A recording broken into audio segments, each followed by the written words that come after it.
coaching, take one.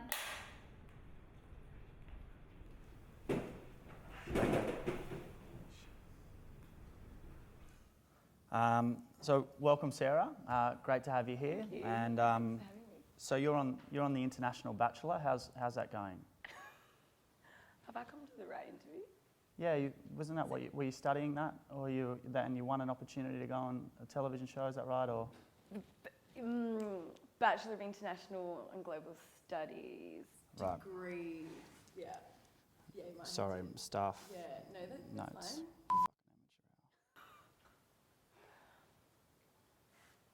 It would have been nice to be on that, I guess. So you're at uni. Yeah. Yeah. What's the doll like? It's stable. Yeah. Yeah. Secure. Probably like the most secure form of employment. Oh, that's excellent. And so what does it take to be a good mentor, you think?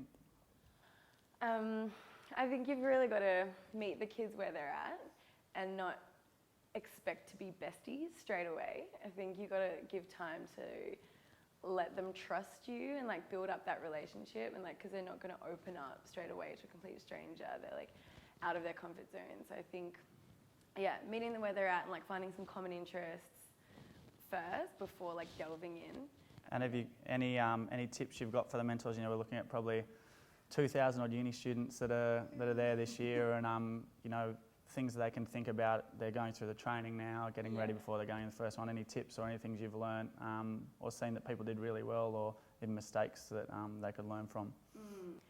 I think don't be discouraged if you feel like you're not quite, I don't know, like I said, being besties with them straight away, because in my first year of mentoring, I did the core programs. It was like the same girl for like 10 weeks or something.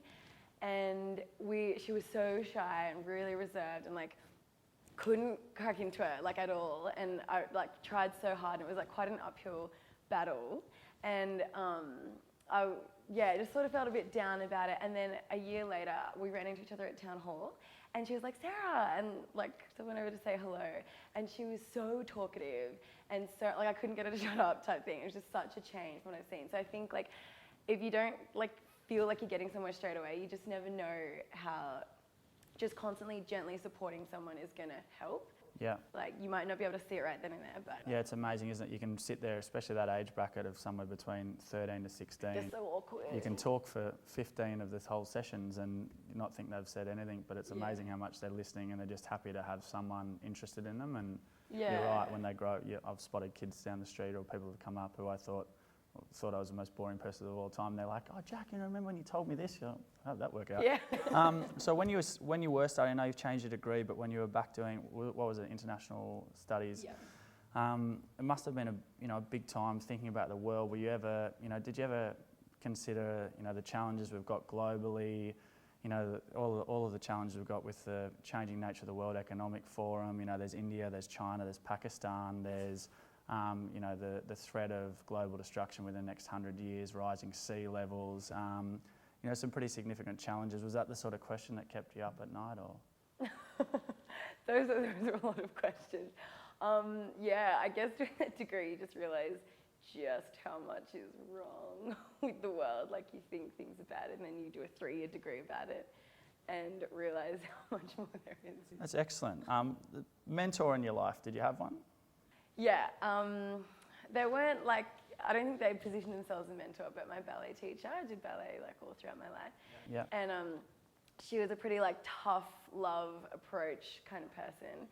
And I think just with ballet, you have to be quite disciplined, and she really forced that and like just kind of taught you how hard work gets you places. It's a pretty interesting art, ballet, isn't it? You must have like met some interesting characters along that way as well, and some people that challenged you and pushed you.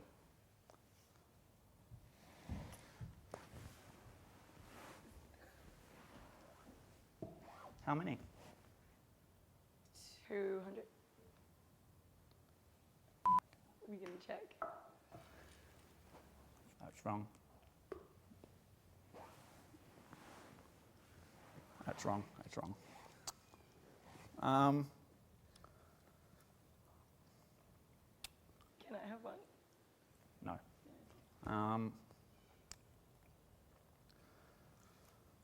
Any good parties this weekend? I think uni students are out partying a bit.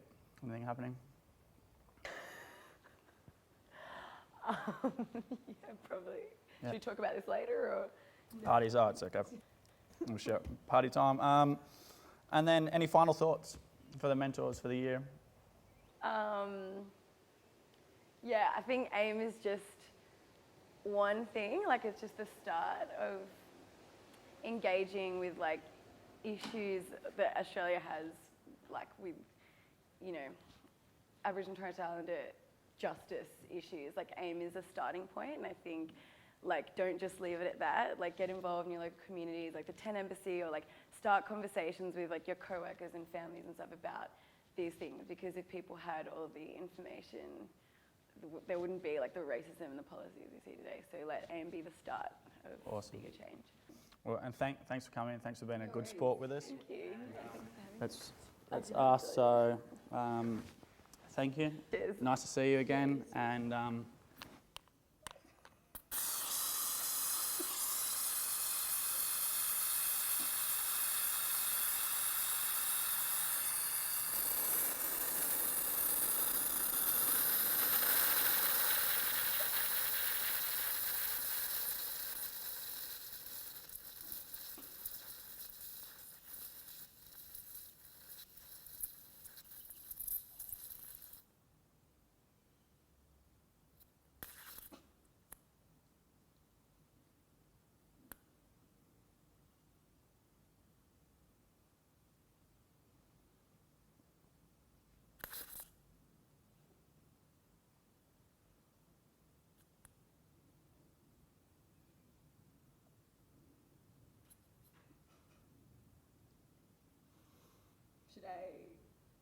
Should I go?